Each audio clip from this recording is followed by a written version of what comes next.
हाँ जी, प्यारे बच्चों, मैं आपका अंकल अहमद अदनान तारिक। आप मेरे यूट्यूब पे हमेशा मेरी कहानियाँ सुनते हैं। तो आज की बहुत ही मज़े की कहानी बारिश और गुलाब इसका नाम है, और ये मेरी नई किताब से मैं आपको सुना रहा हूँ। बच्चों, आपको पता है ना, माथे पर अक्सर बाल पड़ते हैं जब हम गुस्सा होते हैं, अफसोस में या गमज़दा होते हैं। ये जो माथे के बाल हैं, इन्हें हम त्योड़ियाँ भी कहते हैं या शिकने कहते हैं। इन्हीं शिकनों का जिक्र है। शिकनों वाली खाला बहुत अजीबोगरीब बूढ़ी औरत थी। वो एक बूढ़े बरगद के तने में रहती थी। बरगद के तने में एक मजबूत दरवाज़ा बना हुआ था, जिसे उनके मंतर के अलावा कोई नहीं खोल सकता था। अरे मंतर? जी हाँ, थी तो वो जादूगरनी, लेकिन सारे परस्तान में खाला के नाम से मशहूर थी। सारा वक्त वो दरवाज़ा बंद करने और खोलने में मसरूफ़ रहती। लेकिन क्या मजाल जो उनके माथे पर कोई शिकन आई हो। शिकने जो चेहरे पर पड़ जाती हैं, उनसे वो बहुत डरती थी, क्योंकि गुस्से से बनने वाली शिकने बाद में झुर्रियों में तब्दील हो जाती।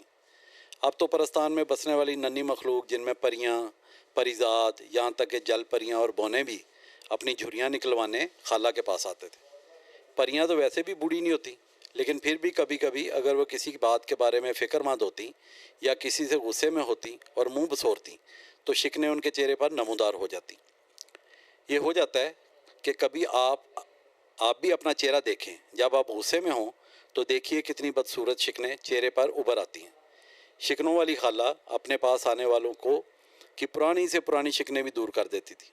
वो परी जिसके चेहरे पर शिकने होती, वो उसको लेकर बरगद के दरख्त में बने गोल कमरे में ले जाती।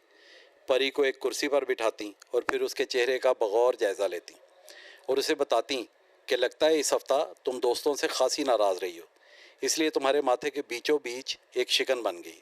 अब बिल्कुल सुकून से बैठ जाओ और मुझे काम करने दो। फिर वो परी के माथे पर एक अजीब सी खुशबू वाली क्रीम मलती, ताकि माथे की शिकन ढीली पड़ जाए। फिर वो एक बहुत ही नाजुक सी चिमटी लेती और उससे शिकन को हल्का सा खुरच कर माथे से उठा लेती और परी को फरागत के बाद रवाना कर देती। लेकिन जाते वक्त उसे नसीहत ज़रूर करती कि वो अब दोबारा किसी पर गुस्सा ना हो, वरना उसका खूबसूरत चेहरा दोबारा ख़राब हो जाएगा। शिकनों वाली खाला पिछले 200 सालों से भी ज़्यादा अरसे से ये काम कर रही थी, और अब उनका ये कमरा शिकनों से भरा पड़ा था। उन्हें चीज़ें ज़ाया करना अच्छा नहीं लगता था, इसलिए वो उन्हें घर से फेंकने की बजाय डब्बों में तय करके रखती रही थी। और अब शिकनों वाले डब्बे कमरे में इतने ज़्यादा हो गए थे कि वो कमरे की छत तक पहुंच रहे थे, और इन डिब्बों में अब लाखों की तादाद में लोगों के चेहरों से उतरी हुई शिकनें जमा थी। और अब तो खाला खुद भी कभी कभार सोचने में मजबूर हो जाती थी कि वो इन सब डिब्बों का क्या करे। शिकनों को दूर करने का खाला को कोई मुआवजा नहीं मिलता था। कभी कोई परी अपनी खुशी से खाला को थोड़ा सा शहद दे जाती, या कोई परी ओढ़ने के लिए कोई शाल दे जाती, जो अक्सर चंबेली के फूलों के डंठलों से निकले धागे से बुनी हुई होती। लेकिन जिस चीज़ की आजकल उसे शिद्दत से ज़रूरत थी, वो थी रकम। और उसके पास इतने सारे साल मेहनत करने के बाद भी कोड़ी भी नहीं थी। उसे अपने घर में एक नए मेज़ की ज़रूरत थी। वो चाहती थी कि उसके पास एक बहुत ही आरामदेह कुर्सी हो, जिस पर बैठकर वो सुकून से स्वेटर बुना करे। फिर उसके घर में पहनने वाले जूते भी पुराने हो रहे थे, लेकिन ये सब खरीदने के लिए उसको रुपयों की ज़रूरत थी। एक दिन गोशी उसे सुबह बखैर कहने आया। वो एक खरगोश था जो करीब ही रहता था। उसने अपने सर को अपने लंबे कानों समेत झुकाकर खाला को सलाम कहा। खाला ने उसको अपनी मुश्किल से आगाह किया तो उसने खाला को मशवरा दिया कि वो रुपये हासिल करने के लिए अपनी जमा शुदा शिकने बेच सकती है। खाला ये मशवरा सुनकर हैरान रह गई।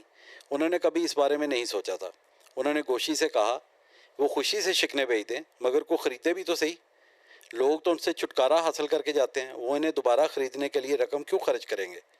बल्कि वो समझी ये खरगोश बड़ा बेवकूफ़ है। खरगोश भी उनके चेहरे के तासरात से समझ गया और शर्मिंदा होकर फुदकता हुआ आगे बढ़ गया।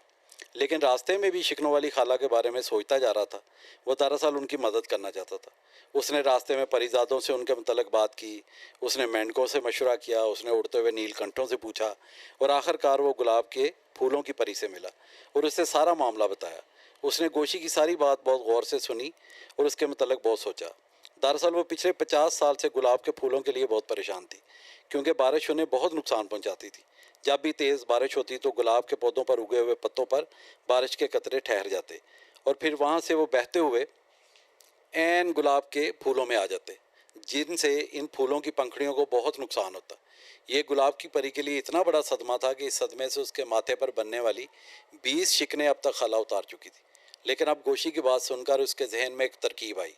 فرض کرو وہ سوچ رہی تھی کہ اگر وہ خالہ سے شکنوں والے ڈبے خریدتی ہے اور ان شکنوں کو سیدھا کر کے گلاب کے پتوں پر چسپاں کرتی ہے تو بارش کا پانی ان پر یوں بہے گا جیسے ندیوں میں سفر کرتا ہے، اور اس طرح فوراً پانی پتوں پر بہتا ہوا نیچے گر جائے گا اور پھولوں کو کوئی نقصان نہیں پہنچ سکے گا۔ پھر جیسے ہی اس کے ذہن میں یہ ترکیب آئی وہ یکدم خوش ہوگی۔ اس نے فیصلہ کر لیا کہ وہ خالہ سے شکنیں ضرور خریدے گی۔ لہٰذا وہ فوراً خالہ کے پاس گئی اور اس سے شکنوں کا ایک ڈبہ خریدا۔ اس ڈبے کو لے کر وہ گلاب کی کیاریوں میں پہنچی اور پھر کام میں جت گئی۔ ان دنوں یہ پتے بالکل سیدھے اور ملائم ہوا کرتے تھے، لیکن جب گلاب کی پری نے ان پر شکنیں چسپاں کرنا شروع کیں تو وہ بالکل مختلف نظر آنے لگے۔ ایک کے بعد ایک پتا تبدیل ہوتا گیا۔ اب ان پتوں کی سطح غیر ہموار اور کھردری نظر آنے لگی، اور ابھی پری یہ کام کر ہی رہی تھی کہ آسمان برس پڑا۔ بڑے زوروں کی بارش ہونے لگی، لیکن پری کی خوشی کی انتہا نہیں رہی جب اس نے دیکھا کہ شکنوں نے بالکل اس کی خواہش کے عین مطابق کام کیا، اور پانی کے قطرے شکنوں کے راستے پتوں سے نیچے بہتے رہے اور انہوں نے گلاب کے پھولوں کو کوئی نقصان نہیں پہنچایا۔ پھر اس نے گلاب کے پودوں کو بھی درخواست کی کہ آئندہ بھی وہ ایسے ہی پتے اگنے دیا کریں جیسے اب شکنوں سے بنے، اور ان پتوں کے سرے نیچے کی طرف مڑے ہوں تاکہ پانی ان پر نہ ٹھہرے۔ گلاب کے پھولوں کی پری شکنوں والی خالہ سے شکنے خریدتی رہی اور پتوں پر چسپاں کرتی رہی۔ خالہ نے شکنوں سے ملنے والی رقم سے اپنے لیے ایک نیا میز خریدا، ایک گھومنے والی آرام دہ کرسی اور پھر آرام دہ جوتے بھی مارکیٹ سے لے لیے۔ بچوں، اگر آپ کو یہ کہانی کچھ عجیب سی لگے تو تم گلاب کے پودوں کے کنج میں جاؤ اور ان پتوں کو غور سے دیکھو۔ تم ان پتوں پر پڑی شکنوں کو صاف دیکھ سکو گے۔ تمہیں لگے گا جیسے یہ راستے بنے ہوئے ہیں جن سے بارش کا پانی بہتا ہوا زمین پر گرتا ہے، اور پتوں کا رخ بھی عمودی طرف ہوگا تاکہ بارش کا پانی گلاب کے نازک پھولوں کو نقصان نہ پہنچا سکے۔ تو بچوں، کیسی لگی آپ کو یہ کہانی؟ ضرور بتائیے گا۔